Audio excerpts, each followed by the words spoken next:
Now I'll run you through how to clear the error code here on the Chlorinator box. So you press and hold down the select button. Now this will take nearly 30 or 20 to 30 seconds for an alternative menu to show. When you get to this menu now, you want to go down to operating hours.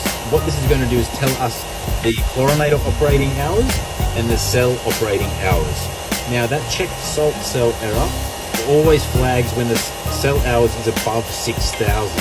So a way to reset that is obviously by hitting select, which we've just done, and that resets the cell hours, and that clears the error message on the Chlorinator box. So you select it again just for the sake of it, and then you push menu twice to get back to your normal screen.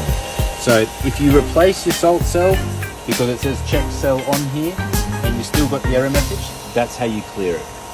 I'm Tom from Mr. Poolman.